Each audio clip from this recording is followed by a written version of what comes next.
우리는 종종 세상을 향해서 변해야 된다라고 말을 합니다. 정치가 변해야 되고 사회가 변해야 되고 한국교회가 변해야 된다라고 말합니다. 주변 사람들을 향해서 이렇게 변해야 된다, 저렇게 변해야 된다 그렇게 말하지만은 정작 자신은 어떻게 변화되어야 되는지에 대해서 깊이 돌아보지를 못합니다. 자신이 변해야 된다라고 하는 생각을 가진다라고 하는 것은 쉬운 것 같지가 않습니다. 어떤 수도원에서 있었던 일입니다. 그 수도원 안에는 아주 젊고 유능한 수도사가 들어왔습니다. 그런데 유능한 것만큼 참 교만한 수도사였습니다. 이 교만한 수도사로 인하여서 이 수도원 안에 종종 갈등이 생기게 되었습니다.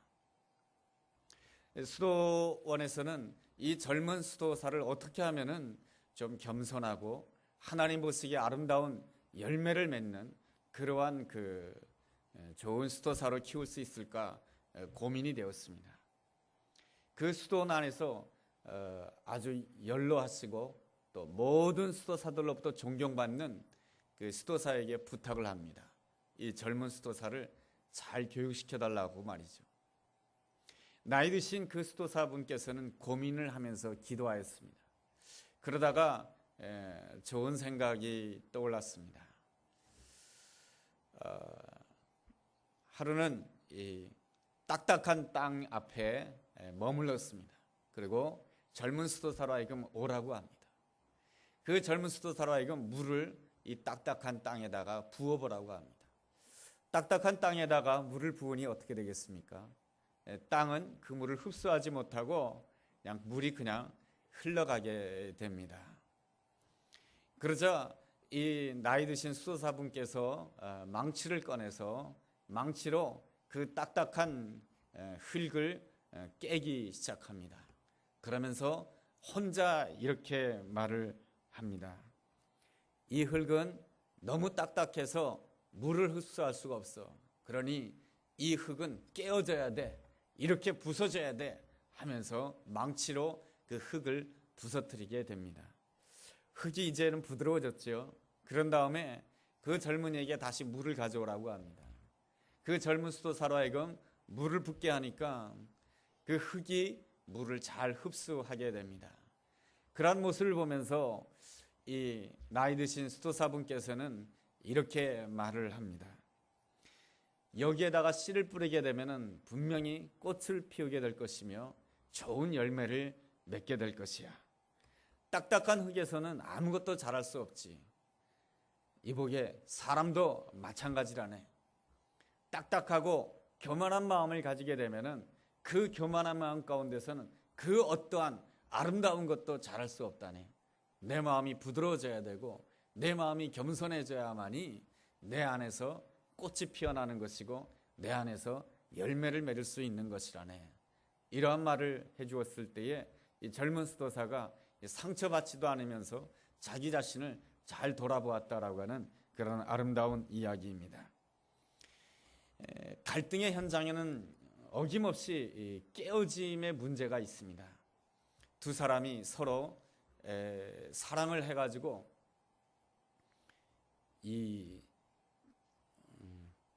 많이 더운데 이거 히터를 꺼야 되는데 설교를 하다가 이 열이 막 위에서 쏟아지니까 두 남녀가 이렇게 만나서 행복을 꿈꾸며 이제 결혼을 하게 되지만은 얼마 가지 않아서 이제 갈등을 경험하게 됩니다. 이유가 무엇입니까? 내가 깨어지지 않아서 그런 것입니다. 자존심의 문제, 이 감정의 문제를 잘 해결하지 못하니까 두 사람이 정말 사랑해서 결혼했다라고 한다면 가장 행복한 가정이 돼야 되지 않겠습니까? 그런데 내 마음, 내 자존심이 깨어지지 못하고 내 교만한 마음이 깨어지지 못하면 자칫하면은 이 가정은 세상 그 어떠한 것보다 가장 큰 고통의 장소가 되고 이 어려움의 장소가 될 수가 있는 것입니다. 우리에게 있어서 직장이라고 하는 것은 얼마나 소중한 직장입니까? 그 직장을 통해서 우리는 경제적인 문제를 해결할 수가 있습니다. 그렇지만은 그 직장 생활을 통해서 나 자신이 깨어지고 부서지지 못하게 되면 그 직장은 내 인생에 있어서 아주 지긋지긋한 곳이 되는 것입니다. 언제 이 직장을 그만둘까? 언제 내가 다른 직장으로 갈까? 늘 그런 생각을 할 수밖에 없게 되는 것입니다. 우리가 예배드리는 교회 얼마나 아름다운 것입니까? 하나님을 예배하는 것입니다. 그렇다라고 한다면 여기에서 바로 하나님의 나라 천국의 기쁨을 누릴 수 있어야 되는 것입니다. 그런데 이 교회 안에서 내가 깨어지고 부서지지 못하면 때때로 이 교회 안은 갈등의 장소가 되고 세상보다도 더 힘든 장소가 될 수 있는 것이 또한 교회이기도 합니다. 중요한 것은 무엇입니까? 우리 마음이 깨어지고 부서져야 한다라고 하는 것입니다.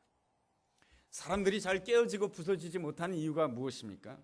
그것은 내가 있는 자리에서 내가 중요한 사람이 되려고 하기 때문에 그렇습니다.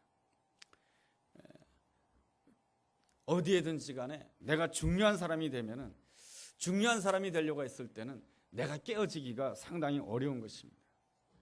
예수님께서 정말로 중요하게 생각한 한 사람이 있습니다. 여인이죠. 그 여인은 누구냐 하면은 자기를 완전히 깨트린 그러한 여인입니다. 그 여인은 자기 욕심을 깨트렸고 풍습을 깨트렸고 자기의 모든 것을 깨트렸습니다. 이 여인은 어떠한 생각을 하게 되냐면은 예수님 앞에서 머리를 풀고 그리고 예수님 발에다가 자기 향유를 깨가지고 향유를 부은 다음에 자기의 머리털로 예수님의 발을 닦아드릴 그러한 생각을 하게 됩니다. 이 여인이 자기의 머리를 풀어가지고 한 남자의 그 발을 닦는다라고 하는 것이 이게 보통 일이겠습니까? 그런 일을 할 수 있는 것은 자기를 철저하게 깨트렸기 때문에 그런 것입니다. 옥합을 깨트리고 자기의 마음을 깨트리게 되었을 때에 주님께서는 그 여인에 대해서 이렇게 말씀해 주십니다. 나의 이야기가 전파되는 그곳마다 바로 이 여인의 이야기도 증거되게 해달라고 말씀하십니다. 그래서 복음서는 4가지가 있는데요. 마태복음, 마가복음, 누가복음, 요한복음이 있는데 이 복음서 안에 전부 다 옥합을 깨트린 여인의 이야기가 4군데 다 등장하는 것을 보게 됩니다. 이것은 무엇으로 인한 축복입니까? 하나님 앞에서 자기를 깨트림으로 인해서 주어진 아름다운 축복인 것입니다. 하나님께서 우리를 선택하실 때는 우리가 이 축복의 통로가 되기를 원합니다. 내가 축복의 통로가 되기 위해서는 내가 깨어져야 되는 것입니다. 어떤 점에서 깨어져야 되냐면 내가 세상으로부터 유익을 얻겠다라고 하는 그 마음이 깨어져야 되는 것입니다.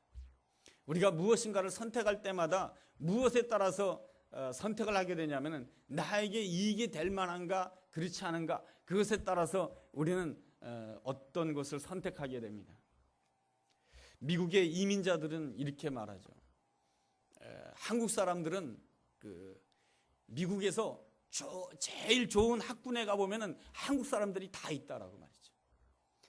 한국 사람들이 어디에서 돈 버냐 하면은 그 미국 LA에 있는 그 흑인들이 있는 곳에서 돈을 벌면서 이제 본인들이 사는 곳은 어디냐 하면은 미국 얼바인이라든가 이 좋은 학군이 좋은 데서 살아가게 됩니다. 왜 그런 것입니까? 거기에 그 좋은 학군을 통해서 좋은 지역을 통해서 내가 이익을 얻고 싶은 마음이 있기 때문에 그런 것입니다. 그것이 꼭 나쁘다라고 말할 수는 없겠지만 말이죠. 그렇게 하는 그 마음을 통해서는 하나님께 영광을 돌릴 수 없다라고 하는 것입니다. 여러분 아브라함과 조칼로 사이의 이야기를 아시죠? 아브라함과 조칼로 사이에 갈등이 생겼습니다. 그랬을 때 조칼롯이 어디를 선택하게 됩니까? 소돔 땅을 선택하게 되잖아요. 소돔 땅은 당시에서 애굽 땅과 유사한 그러한 땅이었던 것입니다. 화려한 땅이고 경제적인 면에 있어서 생활 수준이 굉장히 높은 땅이 소돔 땅이었던 것이죠. 조칼롯이 왜 소돔 땅을 선택하게 됩니까? 소돔 땅을 통해서 내가 뭔가 유익을 얻을 수 있다고 생각했기 때문에 소돔 땅을 선택한 것입니다. 그런데 그 소돔 땅을 통해서 어떠한 일이 일어나게 됩니까?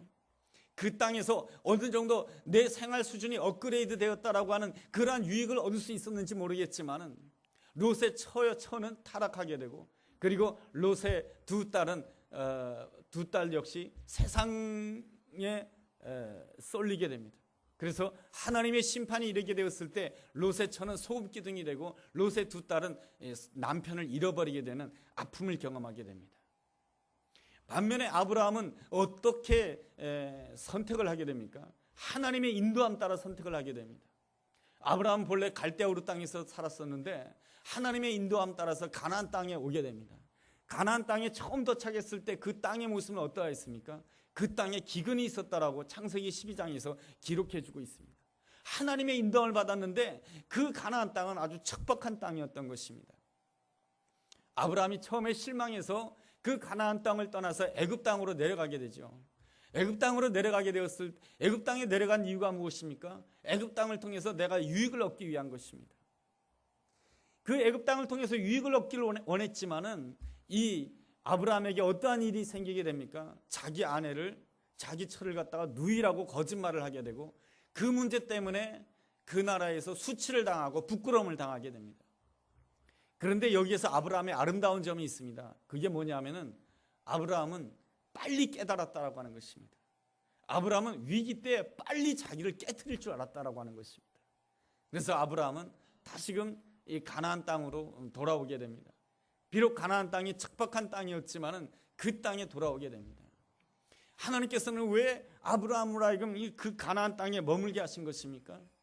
아무리 아브라함이 살고 있는 땅이 척박한 땅이라 할지라도 하나님이 축복하시면은 아브라함은 풍성한 하나님의 사람이 될 수가 있고 하나님께서 허락하신 그 풍성함을 통해서 그 가나안 땅 척박한 땅에서 주변 사람들에게 축복해 줄 수 있는 복의 통로가 될 수 있다라고 하는 것이 하나님의 계획이며 하나님의 섭리이며 하나님의 방법인 것입니다. 그러한 점에 있어서 우리가 깨어져야 될 태도가 무엇입니까? 내가 세상으로부터 유익을 얻겠다라고 하는 그 태도가 내 안에서 깨져야 되는 것입니다. 그 유익이 물질적인 유익이든 그것이 직분을 받겠다라고 하는 유익이든 그것이 사람들로부터 인정받겠다라고 하는 유익이든 그 내가 스스로 유익을 얻겠다라고 하는 그 태도가 깨트려져야 하나님께서 예비해 놓으신 새로운 길을 갈 수가 있고 진정한 축복의 통로로서 하나님께 쓰임받을 수가 있는 것입니다. 하나님께서는 우리를 축복의 통로로 사용하시기 위해서 우리에게 무엇을 요구하십니까? 나그네의 삶을 살라고 요구하십니다. 하나님께서 처음 아브라함을 부르실 때 너는 본토 친척 아비 집을 떠나라고 말씀해 주셨죠. 여러분, 본토 친척 아비 집을 떠나면 어떠한 생활을 하게 됩니까? 나그네 생활을 하게 됩니다. 이 나그네 생활이라고 하는 것은 굉장히 힘들고 어려운 일이에요. 이 대한민국 땅에도 나그네 생활하는 사람들이 굉장히 많아요. 어떤 사람들이 나그네입니까? 동남아시아에서 온 사람들, 결혼하기 위해서 한 번도 보지 못했던 남자와 결혼하기 위해서 이 땅에 온 여성분들, 또한 공장이나 그런 데서 일하시는 동남아시아에서 오신 근로자분들, 그분들은 이 땅에서는 철저한 나그네예요. 얼굴 딱 보면은 다른 사람인 줄 알죠? 말 한마디만 들어본다 할지라도 그 사람은 대한민국 사람이 아니다라고 하는 것을 우리는 금방 압니다. 나그네의 어려움은 무엇입니까? 결정적인 순간에 자기 권리를 주장할 수 없다라고 하는 것입니다. 자기가 힘들고 어려운데도 자기 목소리를 낼 수 없다라고 하는 것이 나그네의 서러움이며 나그네의 어려움인 것입니다. 동남아시아에서 온 사람들이 공장에서 임금을 조금 못 받았다고 해가지고 그걸 가지고 관공서에 간다고 해서 그 문제가 즉시 해결이 됩니까? 해결이 안 됩니다. 자기 목소리를 낼 수가 없고요. 자기 권리를 주장할 수가 없습니다. 이것이 바로 나그네의 삶인 것입니다. 그런데 하나님께서 우리에게 어떻게 살라고 말씀하시냐면 너는 너의 본토 친척 아비 집을 떠나서 나그네의 삶을 살라고 말씀해 주고 있습니다. 너의 목소리를 낮추고 너의 권리 주장을 낮추라고 하는 것이 하나님의 뜻이고 하나님의 계획인 것입니다. 왜 그런 것입니까? 그것을 통해서 너 자신이 깨트려져야 된다라고 하는 것입니다. 아브라함만 나그네의 삶을 사는 것이 아니고 그의 아들 이삭도 나그네의 삶을 살았습니다. 이삭은 내가 힘써서 우물을 팠습니다. 그런데 주변에 있는 그랄 지역 사람들이 우물이 자기 것이라고 하면서 빼앗아갑니다. 우물을 팝니다. 그런데 또 빼앗아갑니다.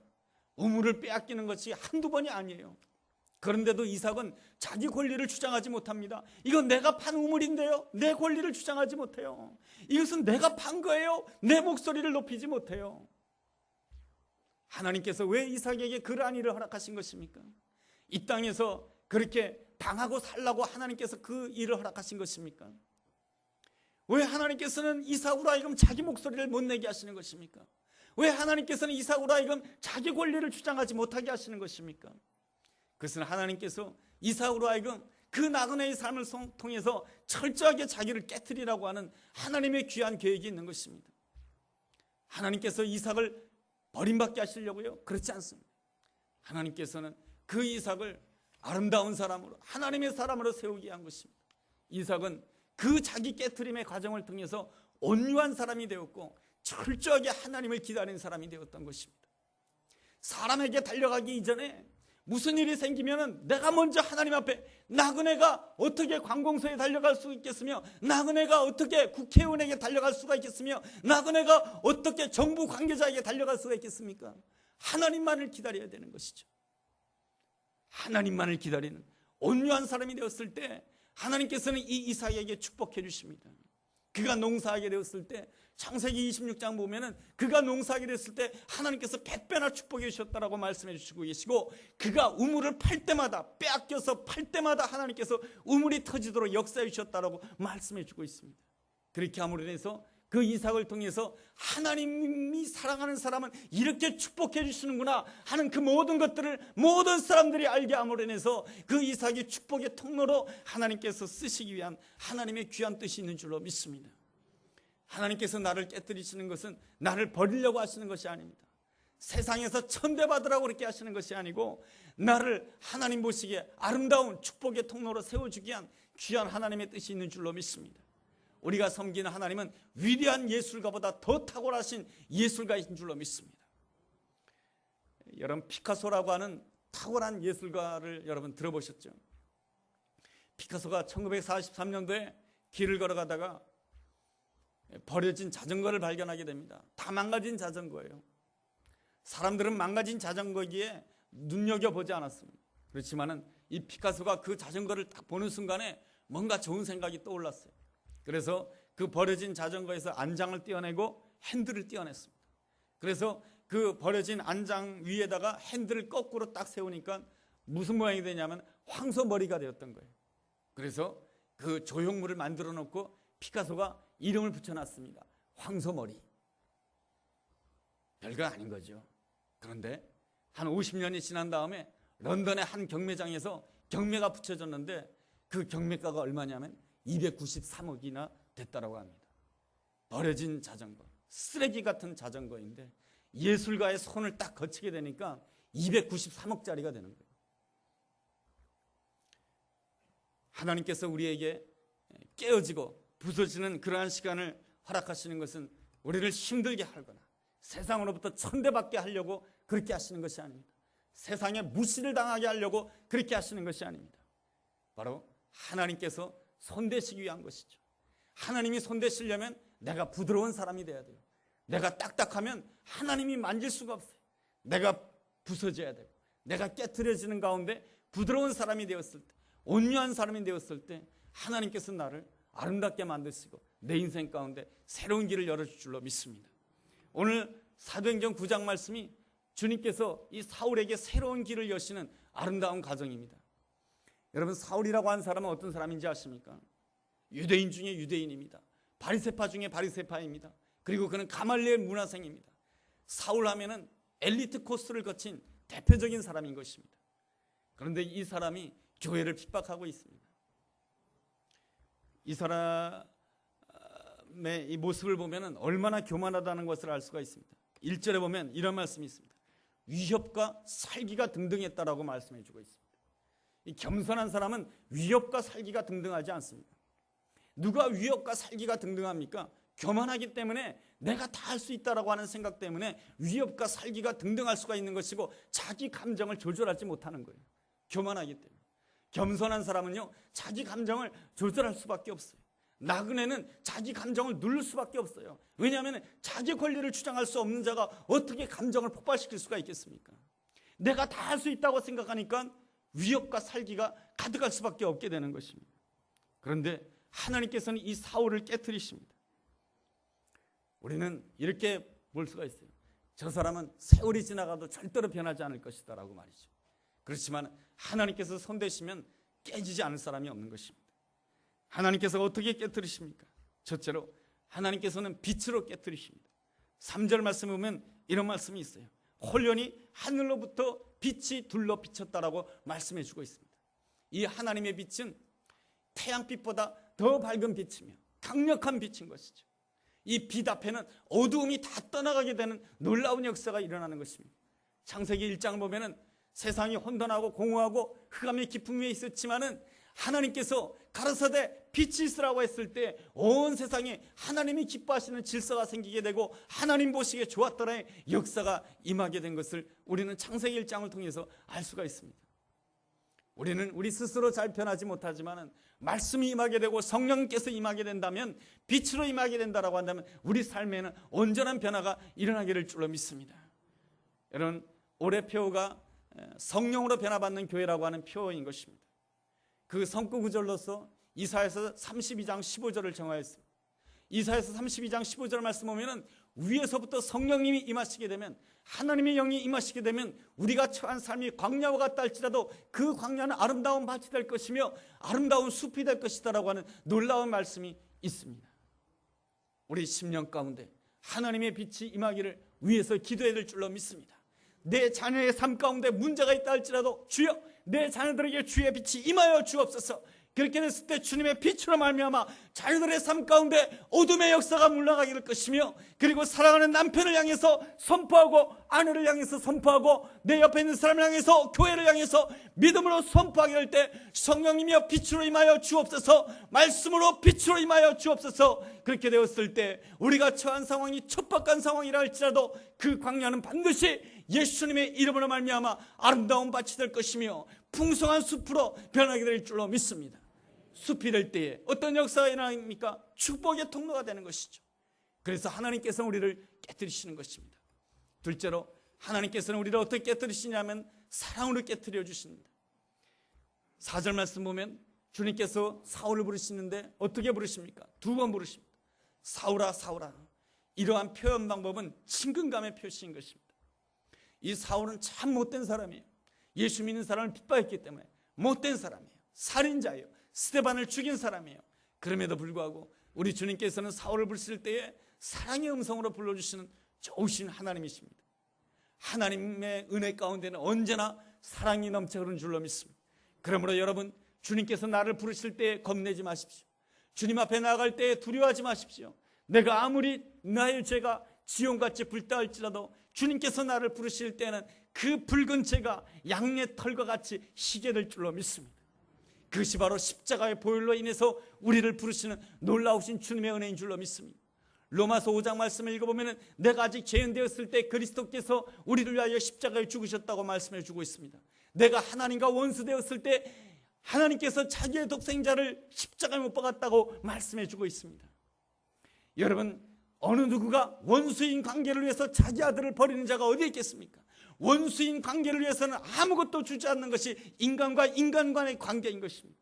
그런데 우리는 하나님과 원수와의 관계였는데, 하나님께서는 나와 원수와의 관계였는데 자기의 가장 사랑하는 아들을 예수 그리스도를 십자가에 못 박기까지 우리를 사랑해 주신 분이, 우리를 사랑해 주신 하나님이시며 우리를 그렇게 불러주신 놀라우신 하나님이신 줄로 믿습니다. 그러므로 여러분, 사랑은 내 안에서 흘러나오는 것이 아닙니다. 여러분, 내가 혼자 사랑해야지 한다고 해서 사랑하는 것이 아니에요. 사랑은 다 하나님께로부터 흘러오는 줄로 믿습니다. 그러므로 내 인생의 주인은 하나님이 되어야 될 줄로 믿습니다. 내 인생의 주인이 하나님이 된다라고 하는 것이 무엇이에요? 내 가정에 가장 중요한 분은 하나님이 되어야 되는 거예요. 교회의 가장 중요한 분은 하나님이 되어야 되는 것이에요. 이것이 무엇입니까? 그래야만이 하나님의 사랑이 흘러넘치게 되는 것입니다. 우리가 신앙생활하는 목표는 무엇입니까? 여러분, 세상은 이래요. 세상은 내가 열심히 일하면은 열심히 일한 그 장소에서 내가 중심이 되려고 해요. 내가 열심히 일해가지고 그 공동체에서 중심이 돼가지고 모든 사람들이 나를 인정하고 모든 사람들이 나를 저 사람은 우리 안에서 절대로 없어서는 안 될 사람이야, 그 말을 듣고 싶어하는 것이 세상의 모습입니다. 그러나 말이죠, 하나님께서 원하는 것은 그것이 아니에요. 하나님께서 원하는 것은 우리가 봉사하고 우리가 최선을 다하고 일을 할 때에 내가 없어도 되는 그러한 공동체를 만드는 것이 하나님이 원하시는 뜻이에요. 그래서 하나님께서는 우리로 하여금 땅끝까지 이르러 증인이 되라고 하는 것이죠. 내가 없어도 잘 되는 공동체를 만드는 것이 하나님이 원하시는 모습이에요. 이스라엘 백성들이 출애굽을 할 때에 모세는 너무너무 중요한 사람이었어요. 이스라엘 백성들은 아마 모세가 이끄는 그 모습을 보면서 야, 모세는 우리 가운데 없어서는 절대로 안 되는 사람이야, 그렇게 생각했을지 몰라요. 그러나 하나님은 그걸 원하지 않으셨어요. 모세가 없어도 이스라엘 백성들이 하나님이 예비해 놓으신 적과 꿀이 흐른 땅에 들어가기를 원했던 것이에요. 여러분, 거기에 순종하려면 어떻게 해야 됩니까? 모세가 자기를 깨트려야 돼요. 모세는 자기를 깨트리게 되었을 때에 모세는 누구를 키우게 됩니까? 여호수아를 키우게 되죠. 그래서 이스라엘 백성들 가운데 자기는 없어진다 할지라도 여호수아를 통해서 이스라엘 백성들이 넉넉하게 가나안 땅에 들어가게 되는 그러한 놀라운 일들을 잘 준비하게 되는 것입니다. 하나님은 그것을 기뻐하시는 거예요. 그렇다고 해서 모세가 중요하지 않은 사람입니까? 그렇다고 해서 모세가 버림받은 사람입니까? 그렇다고 해서 모세가 하찮은 사람입니까? 그렇지 않습니다. 모세는 정말로 소중한 사람이고, 그리고 하나님께서는 이 모세에 대해서 이렇게 말씀해 주십니다. 어느 누구도 모세에 대해서 말을 하지 마라. 모세는 내가 친구처럼 이야기하는 존재이다. 이렇게 하나님께서 모세를 인정해 주셨습니다. 그것은 바로 내가 깨어질 때 주어지는 아름다운 축복인 것입니다. 셋째로, 하나님께서는 사울을 깨뜨리기 위해서 자기의 허물을 보게 하셨습니다. 4절 말씀 보면 주님께서 이 사울에게 이렇게 말씀하십니다. 내가 어찌하여 나를 박해하느냐. 사울과 예수님을 만난 적이 없어요. 그렇지만 주님께서 말씀해 주십니다. 네가 나를 박해하고 있다고 말이죠. 사울이 어떻게 예수님을 박해한 것입니까? 사울이 말하고 행동하기 이전에 하나님께 묻지 않은 것이 예수님을 박해한 거예요. 예수님은 지금도 살아계셔서 내 옆에 계십니다. 그런데 내가 생각하고 내가 말하기 이전에, 내가 행동하기 이전에 내 옆에 살아계신 하나님께 묻지 않는 자는 누구냐면 바로 하나님을 죽이는 자입니다. 이 박완서라고 하는 그 소설가가 이렇게 말했죠. 여러분, 하나님을 죽이지 마십시오. 이게 무슨 뜻입니까? 하나님께서 내 옆에 살아계신데 내 감정이 앞서고 내 행동이 앞서고 내가 하고 싶은 대로 먼저 하는 것이 무엇입니까? 내 안에 계신 하나님을 죽이는 거예요. 사울은 하나님을 믿는다고 하면서 하나님께 묻지도 않고 내 생각을 앞세웠던 거예요. 그게 뭡니까? 내 안에 계신 하나님을 죽인 거예요. 내 안에 계신 예수님을 핍박한 거예요. 그래서 이 사울은 누구의 말을 따르게 됩니까? 하나님의 말을 따르는 것이 아니고 당시에 힘을 가지고 있었던 대제사장의 말을 따르게 되는 것이죠.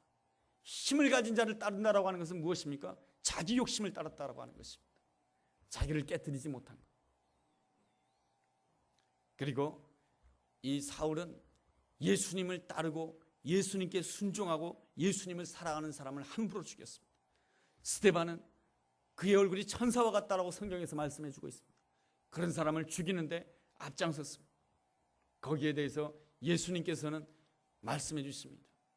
사울아 사울아, 친근하게 불렀지만 안타까운 마음으로 말씀해 주십니다. 너는 나를 열심히 섬긴다고 생각하느냐? 너는 나를 위해서 충성한다고 생각하느냐? 너는 나를 이때까지 핍박했다. 네가 한 모든 일은 나를 박해한 거야. 여러분, 그랬을 때에 이 사울이 얼마나 충격받았겠습니까? 그 결과로 어떻게 했냐면은 9절 말씀 보면은 사흘 동안 보지도 못하고 먹지도 않고 마시지도 않았다라고 말했습니다. 이 사울의 아름다운 점은 무엇입니까? 깨어질 때 철저하게 깨어졌다라고 하는 것입니다. 우리는 깨어지려고 하다가 형편이 좋아지면 안 깨어져요. 그런데 이 사울은 이 사흘 동안 철저하게 깨어졌던 것이죠. 하나님께서는 우리 삶 가운데 새로운 길을 여실 때 사흘 동안 철저하게 깨어지기를 원하시는 것입니다. 예수님은 아무 죄도 없으시지만 우리를 위해서 3일 동안 철저하게 죽으셨어요. 예수님이 온전히 3일 동안 죽으셨을 때 3일 후에 부활하시는 놀라운 길을 온 세상 사람들에게 보여주신 것이 예수님의 모습인 것입니다. 그러한 것처럼 우리도 사흘 동안 내 자신을 깨트릴 줄 알아야 되는 거예요. 사흘은 사람마다 달라요. 요셉에게 있어서 사흘은 13년이에요. 11년 동안 노예 생활, 2년 동안 감옥 생활. 요셉에게 있어서 사흘이라고 하는 것은 13년의 세월이에요. 13년의 세월 동안 완전히 깨어지고 부서졌을 때에 하나님께서는 요셉에게 새로운 길을 열어주시는 것이죠. 모세에게 사흘이라는 어떤 기간입니까? 광야에서 40년의 세월이에요. 그가 깨어지고 부서지는 그 사흘 기간은 40년이에요. 40년 동안 그가 애굽의 왕자라고 하는 그 신분이 깨어지고 부서졌어요. 그랬을 때에 하나님께서는 그 모세를 하여금 이스라엘 백성들을 이끄는 놀라운 지도자라고 하는 새로운 길을 열어주셨던 것입니다. 주님께서는 오늘도 우리에게 사흘길을 허락하십니다. 그 사흘길 동안 내가 그 사흘길이 가정에서의 사흘길일 수도 있고요, 교회 안에서의 사흘길일 수도 있고요, 그리고 직장 안에서의 그 사흘길도 있습니다. 그 사흘길 동안에 내가 원하는 대로 그 사흘길 동안 우리에게 어떤 유혹이 있습니까? 여기 말고 다른 데 가면은 내가 더 어떤 유익을 잊지 않을까? 여러분 그런 유혹을 받지 않습니까? 이 직장 말고 내가 다른 직장을 간다라고 한다면 내가 더 유익을 얻지 않을까? 그러한 생각으로 직장을 옮길 수가 있어요. 그렇지만은 주님께서 원하는 것은 무엇입니까? 사흘길 동안 철저하게 하나님의 인도를 받아서 그 사흘 동안 철저하게 죽으라고 하는 것입니다. 그랬을 때 하나님께서 새로운 길을 열어주시는 것입니다. 자기가 깨어지고 부서진다라고 하는 것은 무엇입니까? 나의 유익에 따라서 여기를 선택하고 나의 이익, 여기 가면은 나에게 이익을 준다고 해서 여기를 선택하는 것이 아닌 것입니다. 하나님의 인도함을 받는 자는 누구입니까?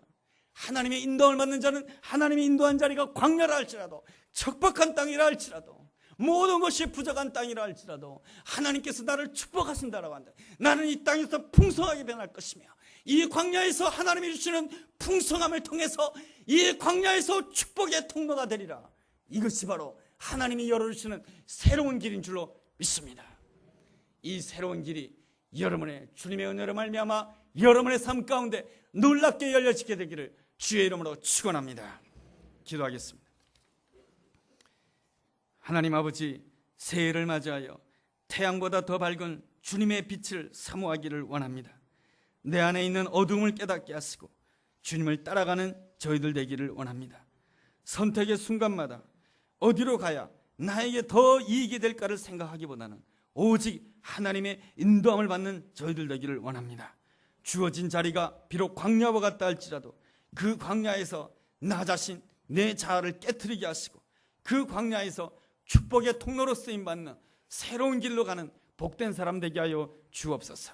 예수님의 이름으로 기도했습니다. 아멘.